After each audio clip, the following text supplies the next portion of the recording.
Admiral Jake Morrison stood in the vast chamber of the Galactic Council and felt very small. The room stretched up so high he could barely see the ceiling. Alien beings from dozens of worlds sat in floating chairs that moved without sound.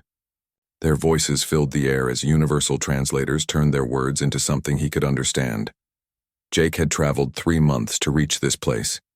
Earth had sent its best diplomat and finest military officer to make one simple request. Humanity wanted to join the Galactic Defense Forces. They wanted to help protect the galaxy from threats that came from the dark spaces between stars.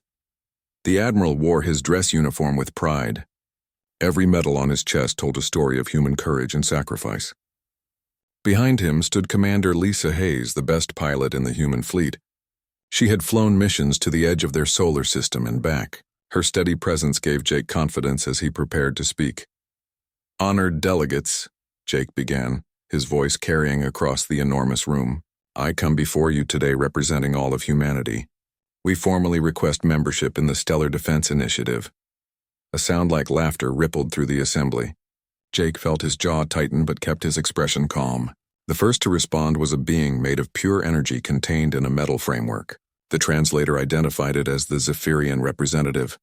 "Admiral Morrison, your species has shown remarkable determination in reaching the stars. We acknowledge your achievement. However, your military technology remains far behind galactic standards. Your ships still burn chemical fuel to move through space. Your weapons fire metal bullets instead of energy beams. Such old methods have no place in modern warfare."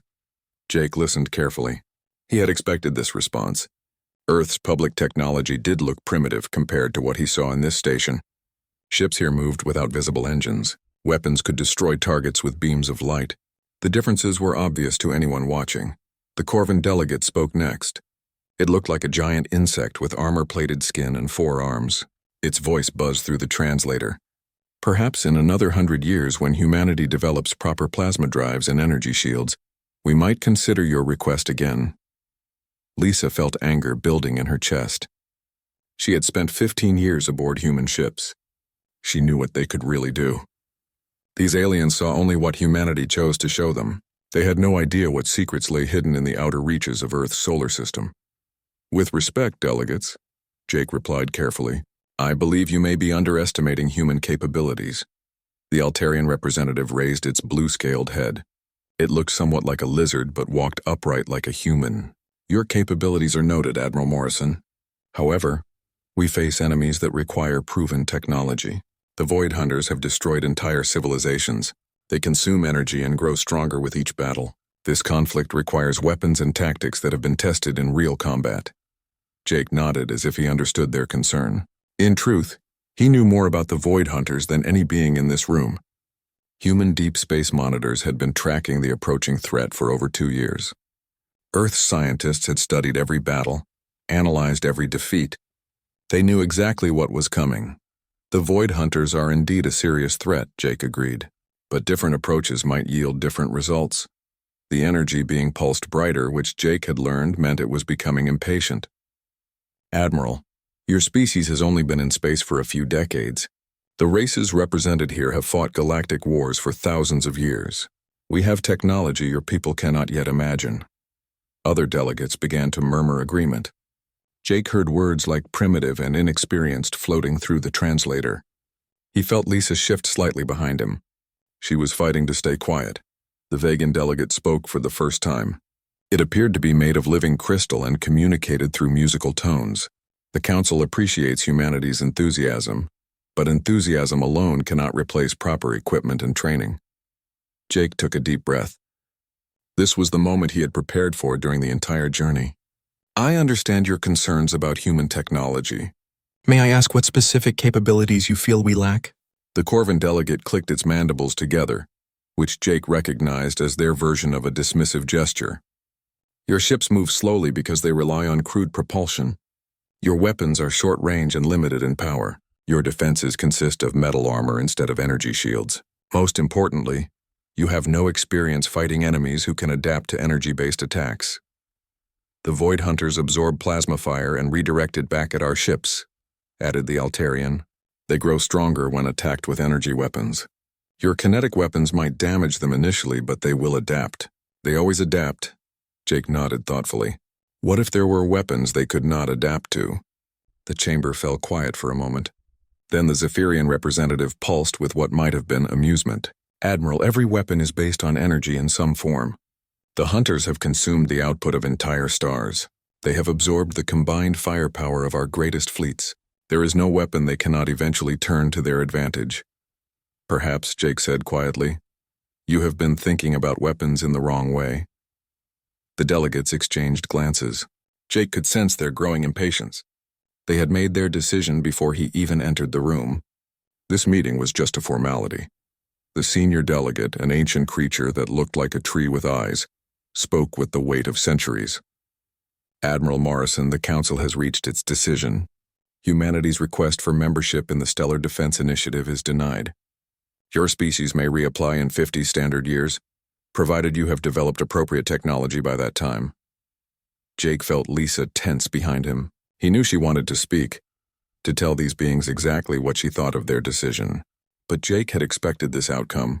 In fact, he had counted on it. I understand the Council's position, Jake said with perfect diplomatic calm. Humanity respects your decision and wishes the Alliance success in its coming battles. As they walked through the station's corridors afterward, Lisa finally let her frustration show. Sir, with all due respect to Galactic Protocol, they have no idea what they just turned away. Jake smiled for the first time since arriving at the station. It was not a pleasant smile. No, Commander Hayes, they do not. But they are about to receive a very thorough education. Lisa looked at her admiral with growing understanding. Sir, are we really going to let them face the Void Hunters alone? Of course not, Jake replied as they reached their shuttle. Humanity will respond when the galaxy calls for help. We will bring our primitive technology and inexperienced crews to assist them. His smile grew wider. They asked for a demonstration of human capabilities. I believe it is time we gave them exactly what they requested. As their shuttle departed the station, Jake activated his secure communication system. This is Admiral Morrison to Earth Command. The Council has rejected our application as expected. Proceed to Phase 2 of Operation Revelation. The response came immediately. Understood, Admiral. All fleets are standing by.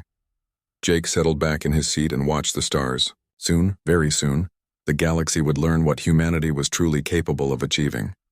3 months had passed since the Galactic Council rejected humanity's request to join their defense forces. Captain Ben Rodriguez sat in his command chair aboard the UES Liberty, watching emergency broadcasts flood in from across the galaxy. The messages grew more desperate with each passing hour. The Void Hunters had arrived exactly as human intelligence predicted they would. These creatures came from the empty darkness between galaxies, traveling in ships that seemed to be alive. They fed on energy itself, growing stronger with every battle they fought. What made them truly terrifying was their ability to learn and adapt to any weapon used against them. Captain, incoming transmission from the Zephyrian Third Fleet, reported Communications Officer Kate Williams from her station. Her voice carried the tension that had gripped the entire crew for days. Ben nodded grimly. Put it through. The main screen flickered to life, showing Admiral Kethvar of the Zephyrian forces. The energy being's usual bright glow had dimmed considerably. Static interference made the image jump and blur. This is Admiral Kethvar to any ships in range, the alien commander said, his translated voice filled with exhaustion. The hunters have broken through our defensive lines at the Rigel system. Their vessels are absorbing our plasma fire and using it to grow larger. We are falling back to the Kepler defense line, but I do not know how long we can hold. The transmission cut to emergency news feeds from various worlds. Ben watched in silence as reports came in of entire fleets being destroyed. The Corvin 3rd Battle Group had lost 60 ships in less than an hour.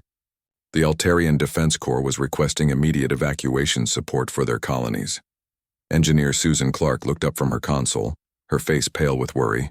Sir, if the Kepler line falls, the hunters will have a clear path to the core worlds. Earth intelligence estimates that over 200 billion people live in those systems. Ben had served in space for 20 years, but he had never seen anything like the tactical reports streaming across his screens. The Void Hunters fought unlike any enemy the galaxy had ever encountered. Their biomechanical ships could reshape themselves during battle. When hit with energy weapons, they absorbed the power and became stronger. The more advanced the attacking technology, the more dangerous the hunters became. "Sir," called out Navigator Tommy Brooks, "we're receiving a priority transmission from Earth Command." The screen switched to show President Helen Carter in the White House Situation Room. Behind her, Ben could see military advisors and scientists working frantically at computer terminals. The weight of command showed clearly on her face. "Status report. Admiral Morrison," the president said to someone off-screen. Admiral Jake Morrison stepped into view, his uniform crisp despite the obvious stress of the situation. "Ma'am, the coalition forces are in full retreat across 3 major sectors. The Zephyrians have lost more than half their fleet. The Corvins are evacuating their forward bases. Every species that relies on energy-based weapons is finding their technology turned against them." General Paul Stevens, head of Earth's Space Command, leaned forward in his chair. "What about the request we received from the Council?" Ben felt his pulse quicken. The Galactic Council had finally asked for human assistance. The same council that had dismissed them just months earlier. The irony was not lost on anyone who had witnessed the original rejection. "The formal request arrived 2 hours ago," Jake replied, holding up a data pad. "They specifically want our kinetic weapons and chemical propulsion systems. The same technology they called primitive and obsolete." President Carter's expression hardened. Ben could see the anger in her eyes, though her voice remained controlled. "After they told us our technology had no place in modern warfare." Commander Lisa Hayes stepped into the frame from her position at a tactical display. Ben recognized her from the original diplomatic mission. "Ma'am, our analysis confirms what we suspected. The Void Hunters cannot adapt to kinetic energy the same way they handle plasma or energy beams. Our railguns and missile systems might be exactly what the galaxy needs right now." The room fell silent for a moment. Ben watched as the leaders of humanity considered their response. Earth had been preparing for this moment since the first reports of Void Hunter movements reached their deep space monitoring stations. "The real question," Admiral Morrison said quietly, "is whether we reveal what we have actually been building in the outer system." General Stevens pulled up a classified display that made Ben's eyes widen. Hidden construction facilities throughout the solar system showed ships unlike anything in the public fleet. These vessels were massive, sleek, and clearly built with technology far beyond what humanity had shown the galaxy. "How long until the fleet is ready for deployment?" President Carter asked. "All vessels are fueled and crews are standing by," Stevens replied. "We can have the first fleet at the Kepler line within 18 hours. Ben watched as Dr. Amy Chen, Earth's chief scientist, joined the conversation.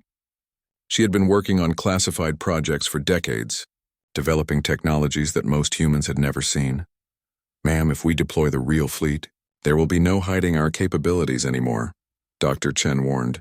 "The galaxy will know that we have been deliberately concealing our technology." President Carter stood up slowly, the weight of the decision clear on her shoulders. "Dr. Chen, how many people will die if the Kepler line falls?" "Conservative estimates suggest 15 billion in the first wave," the scientist replied. "If the hunters reach the core worlds, we could be looking at the extinction of multiple species." The president walked to a window overlooking the White House lawn. When she turned back, her decision was final. "Admiral Morrison, you are authorized to deploy the first fleet under Operation Revelation protocols. Show them what human engineering can really accomplish." Ben felt a chill run down his spine. He had heard rumors about secret projects and hidden fleets, but seeing the confirmation made it real. Humanity had been building something extraordinary while the galaxy assumed they were still struggling with basic spaceflight. "Ma'am," Admiral Morrison said with a slight smile, "it will be our pleasure to introduce the galaxy to actual human technology." The transmission ended, leaving Ben's bridge crew in stunned silence. Communications Officer Williams was the first to speak. "Sir, did they just say we have been hiding our real capabilities this entire time?" Ben nodded slowly. "Apparently so, Williams. And it sounds like the galaxy is about to get a very big surprise." On his tactical display, Ben could see new contacts appearing throughout the solar system. Ships were emerging from hidden bases on asteroids behind moons and in the outer darkness beyond Pluto. Each vessel was larger than anything in the public human fleet. "All ships. This is Admiral Morrison broadcasting on all frequencies," came a transmission that reached every human vessel in space. "Operation Revelation is now active. Prepare for immediate deployment to the Kepler system. Today, We show the galaxy what happens when you underestimate humanity. Ben looked at his crew and saw the same mixture of pride and anticipation on every face. They were about to witness history. Captain Danny Foster of the UES Ranger felt his heart race as massive hangar doors began opening across the solar system. He had been stationed at Asteroid Base 7 for 3 years, believing he was guarding a simple mining operation. Now he watched in amazement as the asteroid split apart to reveal a hidden shipyard larger than anything he had ever imagined. The ships that emerged defied everything the galaxy thought it knew about human technology. The UES Leviathan stretched nearly 2 kilometers from bow to stern, its dark hull covered with weapons that looked nothing like the simple railguns on public human vessels. Behind it came the UES Titan, almost as large and bristling with equipment that seemed to bend light around itself. All ships, this is Admiral Morrison aboard the UES Titan, came the fleet-wide transmission. Operation Revelation is now active. Today we show the galaxy what human engineering really looks like when we stop pretending to be primitive. Danny looked around his bridge crew and saw the same shock on every face. Lieutenant Bobby Harrison, his navigator, was staring at his screens with his mouth open. "Sir, my instruments are showing impossible readings. These ships are generating gravitational fields without any visible engines." Dr. Amy Chen monitored the fleet activation from her station aboard the command ship. For 30 years she had worked on projects so secret that even most government officials did not know they existed. Humanity had deliberately shown the galaxy only their oldest and simplest technology, keeping their real achievements hidden until the right moment. "Gravity manipulation drives online," reported Harrison as he watched his instruments. "Displacement fields are stable across the entire fleet. The technology was humanity's greatest secret. While alien species had spent centuries perfecting energy manipulation, humans had focused on something far more fundamental. They had learned to control gravity itself, to bend space and time around their vessels. A human ship could move in ways that seemed to break the basic laws of physics. Commander Roy Martinez aboard the UES Thunderbolt watched his tactical display as 120 human vessels formed into battle formation. Each ship was equipped with weapons that no other species had ever seen or even imagined possible. They had been built in secret facilities throughout the outer solar system, hidden from the prying sensors of galactic monitoring stations. "Fleet Admiral," came an urgent transmission from the Galactic Council station. "We are detecting massive energy signatures from your position. Those readings suggest technology far beyond anything in our databases. Are those actually human vessels?" Admiral Morrison's response was calm and measured, though Danny could hear the satisfaction in his voice. "Affirmative, Council. This is the Human First Fleet, fully operational and ready for immediate deployment to assist with your Void Hunter problem." "That is impossible," gasped the Zephyrian delegate, his energy form flickering with what Danny had learned was their version of extreme surprise. "Those power readings indicate technology that surpasses anything we have encountered in 1,000 years of galactic exploration."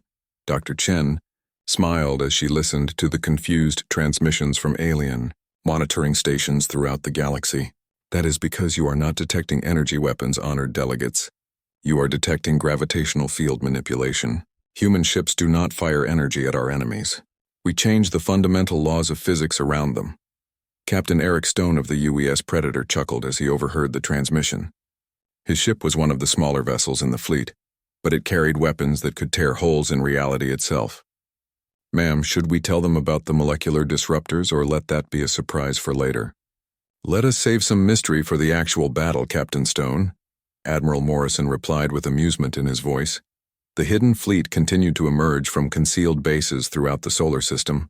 Ships appeared from behind the moons of Jupiter, from asteroid fields in the belt between Mars and Jupiter, and from dark stations in the cold reaches beyond Pluto. Each vessel represented decades of secret research and development. Captain Sandra Cole of the UES Phantom watched as her crew ran final system checks on their most classified weapon systems. "Engineering status on the quantum disruptors." "All systems green, Captain," replied Chief Engineer Mark Johnson. "We can create localized space-time distortions on your command." The quantum disruptors were perhaps humanity's most frightening achievement. They could create zones where the basic forces that held matter together simply stopped working. Anything caught in such a field would cease to exist at the most fundamental level possible. "Admiral Morrison," came another transmission from the Council, this time with a note of growing concern. If humanity possesses technology of this magnitude, why did you not reveal it during your application for membership in our defense forces?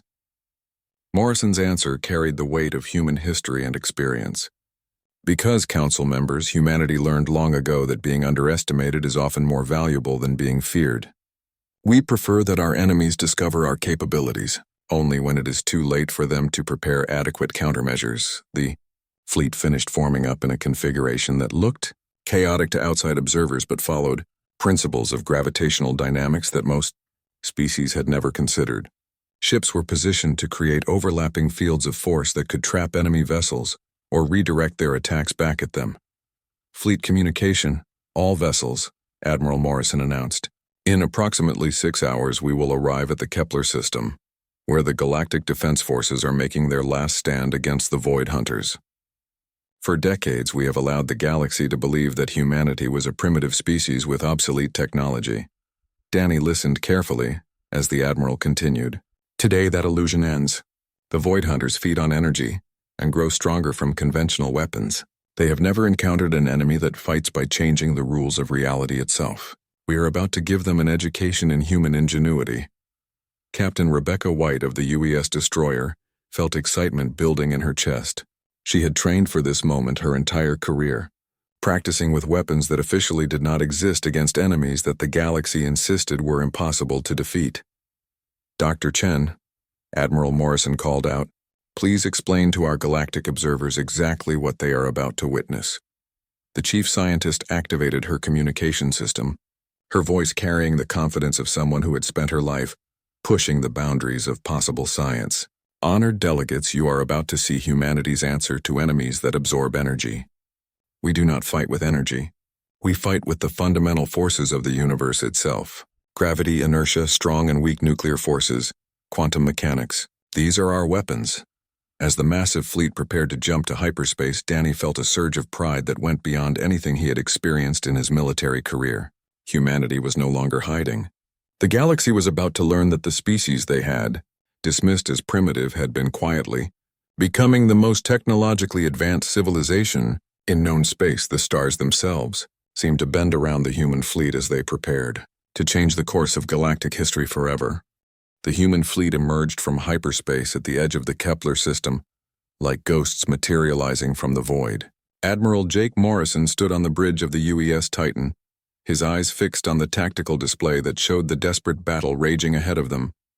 The sight was worse than even the most pessimistic intelligence reports had suggested. Massive Void Hunter bioships, each one several kilometers long, were systematically draining energy from disabled coalition vessels. The alien creatures had grown enormous by feeding on months of plasma fire and energy beam attacks. Their organic hulls pulsed with absorbed power, while smaller huntercraft swarmed around the remaining galactic defense ships like predators, circling wounded prey. Fleet-wide communication. All channels open, Morrison ordered, his voice carrying the calm authority that had made him humanity's finest military commander. This is Admiral Morrison of the Human First Fleet, to all coalition forces in the Kepler system. You are hereby ordered to withdraw to minimum safe distance immediately. We are taking operational command of this engagement. The response from Admiral Kethvar was immediate and filled with desperation. Admiral Morrison, you do not understand the nature of these creatures.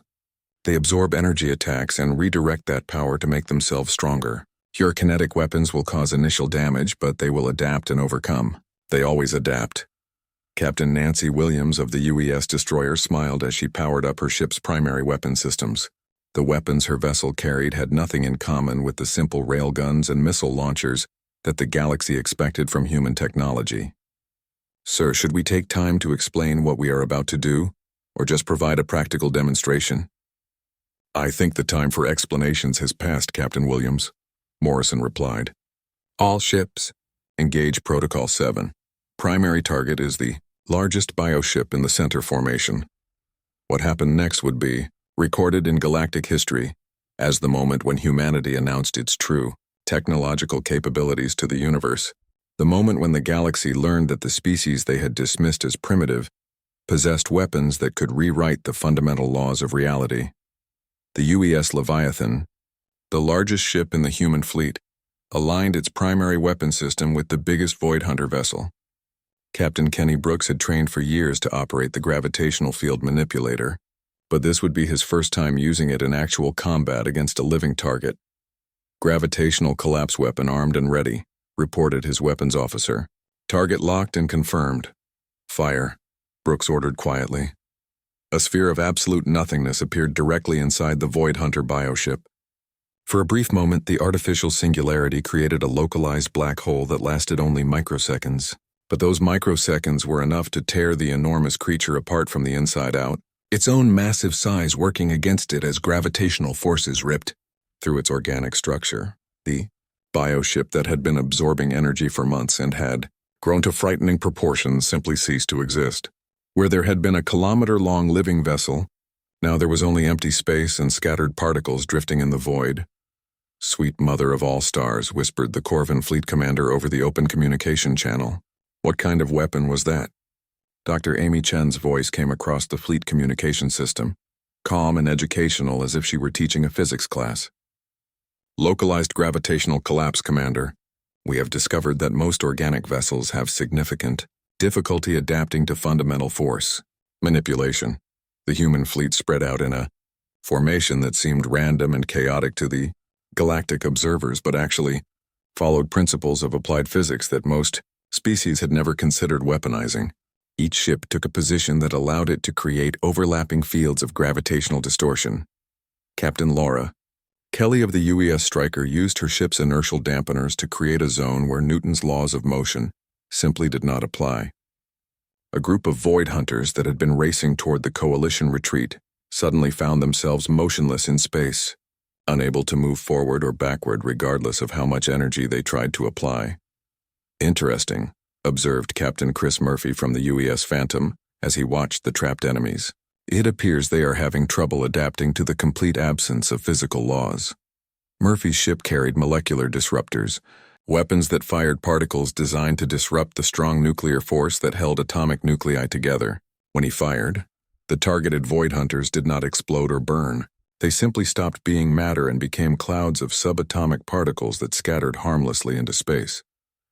"Molecular cohesion disrupted," Murphy reported with satisfaction. "Target has been reduced to component atoms." The battle that galactic military experts had predicted would take days or weeks was over in less than 30 minutes. The Void Hunter fleet that had terrorized the galaxy for months, growing stronger with each victory and each energy attack they absorbed, was reduced to scattered debris floating through the Kepler system. Captain Sandra Cole of the UES Phantom had not even needed to fire her quantum disruptors. The weapons that could create zones where the fundamental forces of the universe stopped working entirely remained unused, their terrible power held in reserve. "Fleet Admiral," came a shaking transmission from the Altarian command ship. "Those weapons you just used, they manipulate the basic forces that hold reality together." Admiral Morrison's response was matter-of-fact, as if discussing routine military procedures. "Correct, Commander.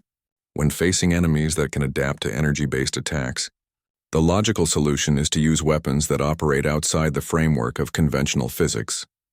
The remnants of the Galactic Defense Forces slowly emerged from their retreat positions, their sensor arrays trying to make sense of what they had just witnessed. Ships that had been preparing for a desperate last stand now found themselves in a battlefield where the enemy had been completely eliminated by weapons they could not even understand. "Admiral Morrison," Admiral Kethvar's voice carried awe and a touch of fear.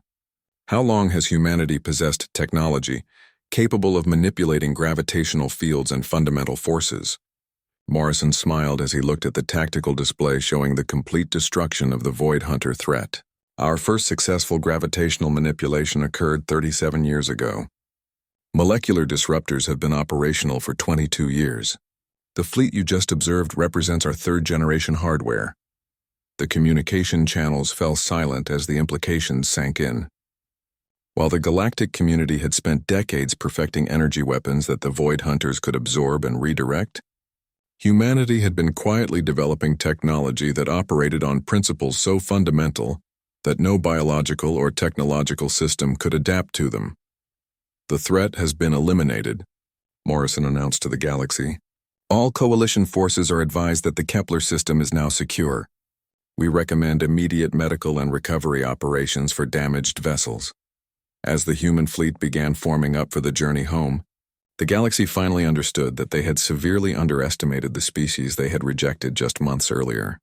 3 weeks after the Battle of Kepler Station, Admiral Jake Morrison once again stood before the Galactic Council. The massive crystalline chamber looked exactly the same as it had months earlier, but everything else had changed completely. The alien delegates no longer whispered dismissive comments about primitive human technology. Instead, they watched humanity's representatives with expressions that mixed awe, respect, and barely concealed nervousness. Admiral Morrison began the Zephyrian representative, its energy form flickering with patterns that Jake had learned indicated deep respect. The Council wishes to formally express our gratitude for humanity's intervention at Kepler Station. Your actions saved billions of lives across dozens of worlds. Jake nodded respectfully, though he kept his expression neutral. We were honored to assist in the defense of galactic civilization. The Altarian delegate leaned forward in its floating chair, its blue scales showing the deep thought patterns that indicated careful consideration of words. Admiral, we must ask directly, how long has humanity possessed technology of this extraordinary magnitude? Commander Lisa Hayes stepped forward, carrying a datapad with official documentation that would reshape galactic understanding of human capabilities. The gravitational manipulation technology has been fully operational for 37 years. Molecular disruptors have been in active development for 22 years. The fleet you witnessed at Kepler represents our third-generation hardware. A sound like thunder rolled through the assembly as dozens of alien species absorbed this information. The Corvin delegates' mandibles clicked rapidly in their equivalent of shocked stammering. But your formal application to join our defense forces stated clearly that your vessels used chemical propulsion and simple kinetic weapons.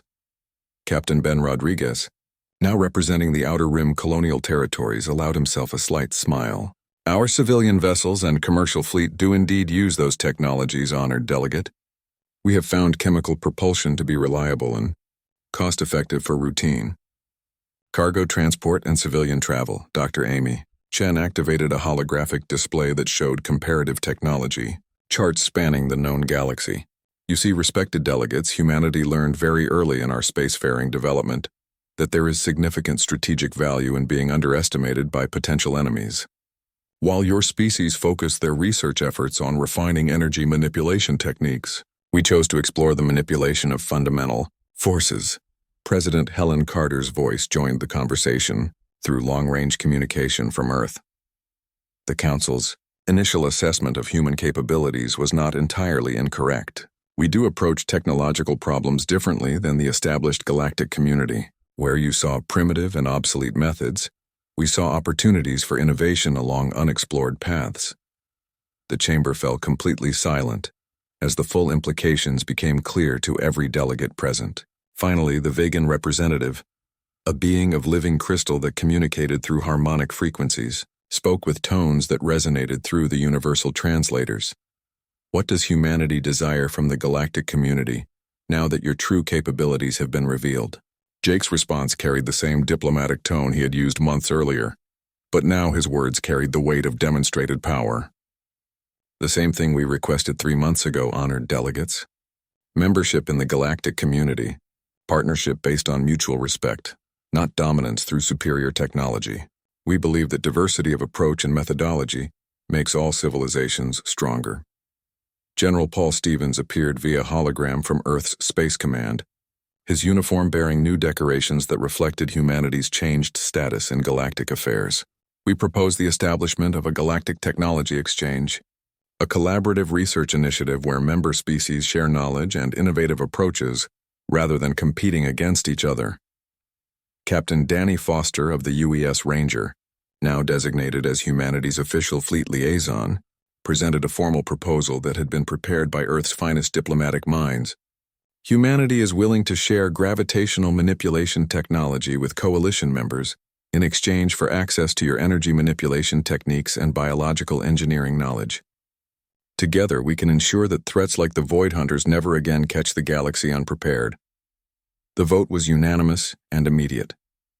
Not only was humanity accepted into the galactic community, but they were offered a permanent seat on the Security Council, with full voting rights on all matters of galactic defense and security. As the formal session concluded, Admiral Kethavar approached Jake privately. The Zephyrian's energy form pulsed with patterns that indicated both respect and curiosity. "Admiral, I must ask a question that has been troubling me since Kepler Station. If humanity possessed such advanced technology, why did you wait for our invitation to act? You could have simply taken whatever position you desired in galactic politics." Jake smiled. And for the first time since arriving at the station, the expression carried genuine warmth rather than diplomatic necessity. "Because, Admiral Cathvar, that approach would not reflect who we are as a species. Humans learned long ago through painful experience that true strength is not measured by what you can take from others. Real strength lies in what you choose to protect and defend." The Zephyrian's form brightened with understanding. "Your species values restraint as much as capability." "More than capability," Jake replied. "Any civilization can develop powerful weapons given enough time and resources. The real challenge is developing the wisdom to know when not to use them." 5 years later, the galaxy had transformed in ways that no single species could have achieved alone. The Galactic Technology Exchange had produced advances that revolutionized every aspect of interstellar civilization. Zephyrian energy manipulation, combined with human gravitational control, led to engines that could fold space-time itself, reducing travel time between distant stars from months to days. Corvin bioengineering, merged with human molecular science, created self-repairing materials that revolutionized construction and manufacturing across hundreds of worlds. Altarian environmental technology, enhanced by human fundamental force manipulation, allowed the terraforming of previously uninhabitable planets. But perhaps most importantly, the galaxy had learned valuable lessons about assumptions, cooperation, and the importance of diversity in approach and thinking. Captain Susan Clark commanded a joint species exploration vessel, pushing into previously uncharted regions of space. Her crew included Zephyrians, Corvins, Altarians, and humans working together with a level of cooperation and mutual respect that would have been impossible before humanity's revelation. Deep in the classified archives of Human Space Command, Admiral Lisa Hayes oversaw the development of fourth-generation technology that would remain humanity's secret advantage for years to come. Because while humanity believed deeply in cooperation and partnership, they also understood the importance of being prepared for whatever new challenges the vast universe might present. The galaxy had learned that day never to underestimate the species that deliberately chose to be underestimated.